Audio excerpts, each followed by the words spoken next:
Hey, this is Corey from Wolfpack Woodcraft. And Caroline. And today we're going to be talking about 5 kitchen tools to help you in your preparedness or becoming a little more self-reliant.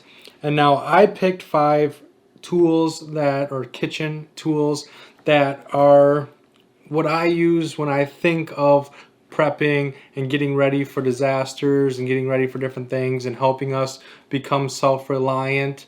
And so my 5 are going to be very different than Caroline's 5. Yeah, so the point of view that I came from is I'm the main person who cooks in the household. So what tools make cooking easier for me every day?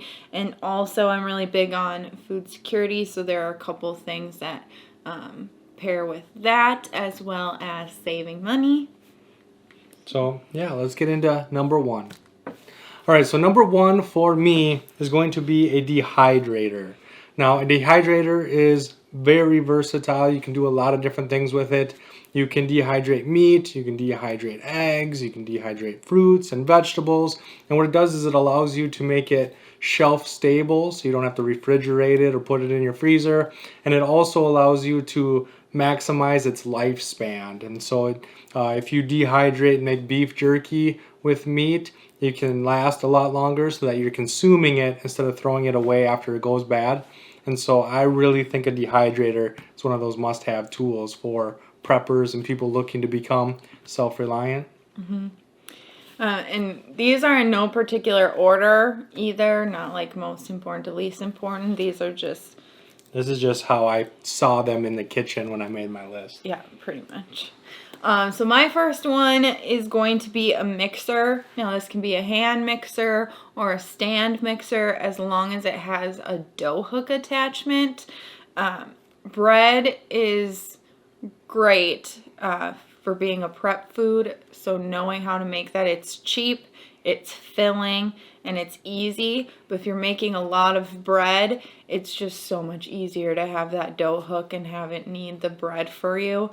So definitely a mixer of some sort. It's a good one. All right, so number 2 is going to be, for me anyways, it's a vacuum sealer. Now with a vacuum sealer, what that allows you to do is it helps you buy in bulk. And so you can buy 10 pounds of hamburger when it's on sale and then split it into 1 pound parts, vacuum seal it. And by vacuum sealing it and removing the air, it helps it not get freezer burn when you put it in the fridge, and it helps it just last a lot longer so that it doesn't go bad before you use it. And you can do that with a whole bunch of things. Anything that goes on sale, you can buy in bulk and then just vacuum seal it into portions.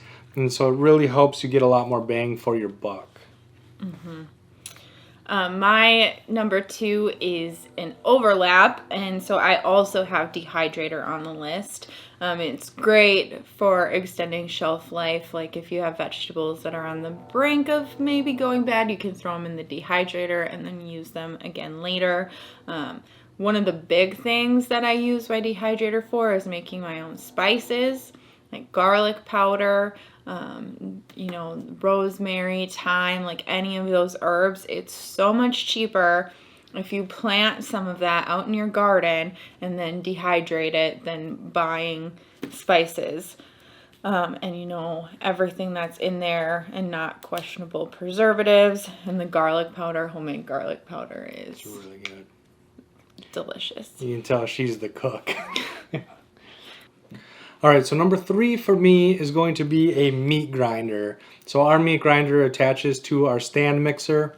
And what it allows you to do is it allows you to buy things that are on sale again. Like if burger is really expensive, you can buy the cheaper roasts, a 2-pound roast, and then just make your own burger.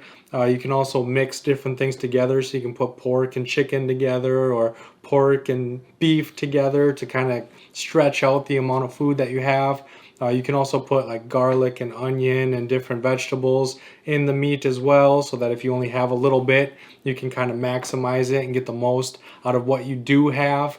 And so I think a meat grinder just allows you to get the most out of the money that you are spending. So I think it's a really good investment.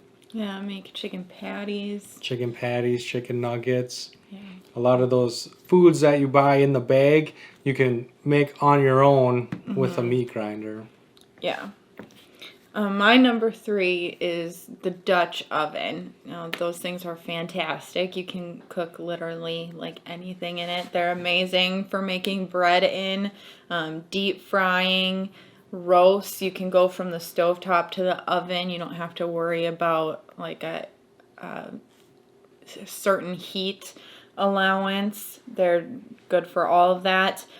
Soup, broth, making your own bone broth. You throw your chicken bones in there with water and some drippings. Make your own bone broth. You can use it on electric stoves, gas stoves. You can use your Dutch oven in literal fire if you happen to run out of your natural gas or don't have electric. Like, you can use your Dutch oven for everything. And I use it at least 3 times a week. He uses it all the time. Yeah. Since we've gotten it, we haven't bought chicken broth or beef broth. She makes all of it on her own. Yeah. And so it really, and bread. A lot of our bread is made in it. So Yeah. yeah, that's a good one. All right, so number 4 for me is a cheese grater. And now we've been grating our own cheese for a long time. We buy the bricks.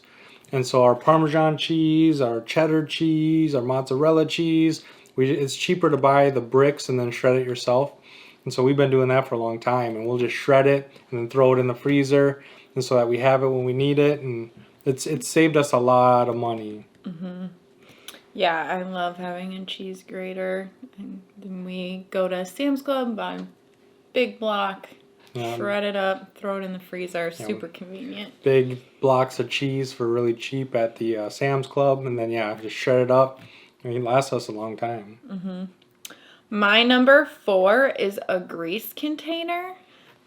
So it's just, a lot of people use mason jars, whatever you have that you can just drain off the fat and the grease from different meats like bacon, your ground beef, any type of pork that releases a lot of grease, and that'll prevent it from going down your pipes and getting a huge clog and having to deal with that mess, spending time and money trying to fix your plumbing.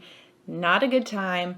A grease container is just a nice little tool you can have in the kitchen to just prevent a huge issue. One of the things that we noticed when we started doing things on our own is we accumulate a lot of grease. When we're making burger and we're making different things to preserve it for future meals and future things, we create a lot of grease. And to put that down the drain would just be a nightmare to deal with. And so the more you get into making stuff on your own, the more grease you're going to get, and you're going to need a place to put that grease. And so that's a really good tool right there. Mm. All right, so number 5 for me is a deep freezer. Ours is out in the garage. We have a big chest freezer, and just having a place to put all that bulk product that we freeze when we do buy bulk amounts of hamburger, we vacuum seal it. We have a place to put it. Chicken, vegetables, frozen fruits, just everything that we need to freeze. Having a chest freezer to throw all that in and store it for a long period of time without having to dig through our main house freezer, constantly trying to get what we want to eat or what we're trying to take out of it. It's just really nice having a spot in the garage for all that extra stuff. Yeah, I love having a deep freeze. Vacuum sealer is my number 5, so that's another overlap. I just really watch for deals and reduced prices and stock up when, especially meat, because meat's probably the most expensive part of our diet. So if I see that on a reduced price or a really good sale price, I want to stock up on that. And so being able to make it airtight and save it and then put it in the deep freeze so that we have that is really important. Mm-hmm. So do you want to mention all the other things on your list? I'll mention mine. I only have a couple. So the things, my honorable mentions, we'll call them. I have funnels. I really like using different kind of funnels because you don't spill as much and you don't waste as much. So I like having the different kind. We have mason jar funnels, large funnels, small funnels. Anything we need to pour something from a large overstock container to a smaller usable container. I want to have a funnel to not waste as much. Meat slicer. A meat slicer is something that we use when I make beef jerky, when I make different things. Having everything the same thickness is really important, so it dehydrates equally and at the same time. But we use it for potatoes and lots of different things. Just to almost everything we dehydrate, we put through the slicer so that it's all consistent. And then the last honorable mention is a food processor. We don't use the food processor that much. We make our own laundry detergent, and we kind of just save it for that. But you could use it for shredding cheese, shredding a whole bunch of stuff. And so it could be a very useful tool. We just don't use ours as much as we would like, I suppose. And sometimes I would really like it for shredding cheese, because sometimes we have the really big blocks, like shredding it on the cheese grater is a workout. Yeah. So especially Parmesan cheese, which is a harder cheese. Yeah. That can be time consuming.